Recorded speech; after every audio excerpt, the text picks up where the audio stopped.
Hi friends, welcome to Sindhu's Tasty Kitchen. ഞാനിന്നൊരു തക്കാളി ചട്നിയുടെ recipe ആയിട്ടാണ് വന്നിരിക്കുന്നത്. ഇത് നിങ്ങൾക്ക് തീർച്ചയായിട്ടും ഇഷ്ടപ്പെടും. വെറും 3 ചേരുവകൾ മാത്രം മതി. നമുക്ക് വളരെ വേഗം ഉണ്ടാക്കി എടുക്കാനും പറ്റും. അപ്പോൾ ഇത് ദോശയുടെ ഒക്കെ കൂടെ വളരെ ടേസ്റ്റിയാണ്. അപ്പോൾ നിങ്ങൾ എല്ലാവരും വീട്ടിൽ ട്രൈ ചെയ്ത് നോക്കണം. എന്നെ അഭിപ്രായം അറിയിക്കണം. അതുപോലെ തന്നെ ഇതുവരെ എൻ്റെ ചാനൽ സബ്സ്ക്രൈബ് ചെയ്യാത്തവർ തീർച്ചയായിട്ടും സബ്സ്ക്രൈബ് ചെയ്യണം. ഇതുപോലെ ഞാൻ പുതിയ റെസിപ്പീസ് ഇടുമ്പോൾ നോട്ടിഫിക്കേഷൻ കിട്ടാൻ വേണ്ടിയിട്ട് ബെൽ ഐക്കൺ അമർത്തണം.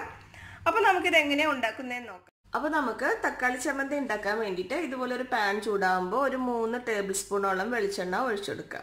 വെളിച്ചെണ്ണയിൽ ഉണ്ടാക്കണം, എന്നാലേ നല്ല ടേസ്റ്റ് ഉണ്ടാവുള്ളൂ. അതിലേക്ക് ഒരു 3-4 ഉണക്കമുളക് നിങ്ങളുടെ എരിവനുസരിച്ചിട്ട്, എരിവ് അധികം വേണ്ടെങ്കിൽ 3 എണ്ണം മതി, അല്ലെങ്കിൽ ഒരു 4 ഉണക്കമുളക് നന്നായിട്ടൊന്ന് മൂപ്പിച്ചെടുക്കുക. ഇപ്പം നമ്മുടെ മുളക് നന്നായിട്ട് മൂത്തിട്ടുണ്ട്. ആ സമയത്ത് നമുക്ക് ഇതുപോലെ 2 മീഡിയം സവാള, വലുത് വേണ്ട, മീഡിയം 2 എണ്ണം, വലുതാണെങ്കിൽ 1 എണ്ണം മതി, സവാള നമുക്ക് നന്നായിട്ടൊന്ന് വഴറ്റിയെടുക്കാം.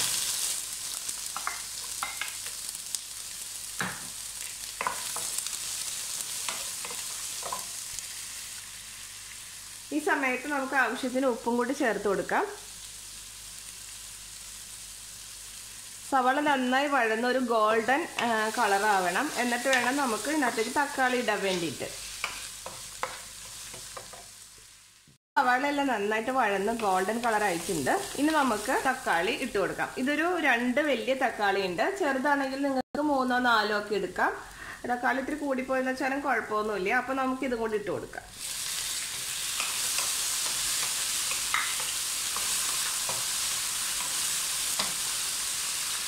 ഇനി നമുക്കിത് നന്നായിട്ടൊന്ന് വഴറ്റി വേവിച്ച് എടുക്കാം. നന്നായിട്ട് വെന്തുടയണം തക്കാളി.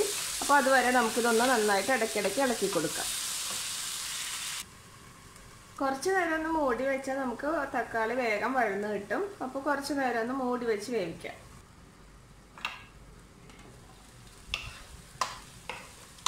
ഇപ്പോൾ നമ്മുടെ തക്കാളി നന്നായിട്ട് വഴന്നിട്ടുണ്ട്. ഇതിനൊന്നും കൂടെ നന്നായിട്ട് തുറന്ന് വെച്ച് നമുക്ക് വെള്ളം വറ്റിച്ചെടുക്കാം.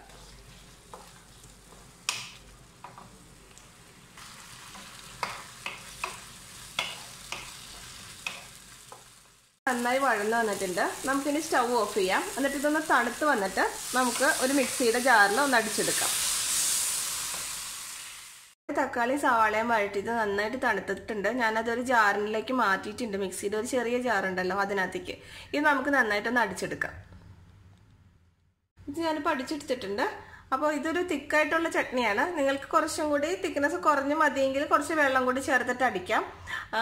എന്നിട്ട് നമുക്കിതൊരു പാത്രത്തിലേക്ക് മാറ്റാം. എന്നിട്ട് ഇതിൻ്റെ മേലെ കുറച്ച് പച്ചവെളിച്ചെണ്ണയും കൂടി ഒഴിച്ചിട്ട് നമ്മൾ കഴിക്കുകയാണെങ്കിൽ നല്ല ടേസ്റ്റി ആയിരിക്കും. അപ്പോൾ നമുക്കിതൊരു പാത്രത്തിലേക്ക് മാറ്റാം. ഇവിടെ തക്കാളി ചട്നി റെഡി ആയിട്ടുണ്ട്. ഇത് ഉണ്ടാക്കാനായിട്ട് വളരെ എളുപ്പമാണ്. 3 ചേരുവകൾ മാത്രമേ ഉള്ളൂ. വളരെ എളുപ്പത്തിൽ പെട്ടെന്ന് ഉണ്ടാക്കിയെടുക്കാൻ പറ്റും. ഇത് ദോശയുടെ കൂടെ നല്ല ടേസ്റ്റിയാണ്. ഒരു പ്രാവശ്യം ഉണ്ടാക്കിയാൽ നിങ്ങൾ തീർച്ചയായിട്ടും പിന്നീട് ഉണ്ടാക്കും. അപ്പോൾ ഇതുണ്ടാക്കി നോക്കിയിട്ട് എന്നെ അഭിപ്രായം അറിയിക്കണം. അതുപോലെ തന്നെ ഇതുവരെ എൻ്റെ ചാനൽ സബ്സ്ക്രൈബ് ചെയ്യാത്തവർ തീർച്ചയായിട്ടും സബ്സ്ക്രൈബ് ചെയ്യണം. ഞാൻ പുതിയ റെസിപ്പീസ് ഇടുമ്പോൾ വേഗം നോട്ടിഫിക്കേഷൻ കിട്ടാൻ വേണ്ടിയിട്ട് ബെല്ലൈക്കൺ അമർത്തണം. അപ്പോൾ നമുക്ക് ഇനിയും ഇതുപോലുള്ള ഈസി ആയിട്ടുള്ള റെസിപ്പീസുമായിട്ട് വീണ്ടും കാണാം. താങ്ക്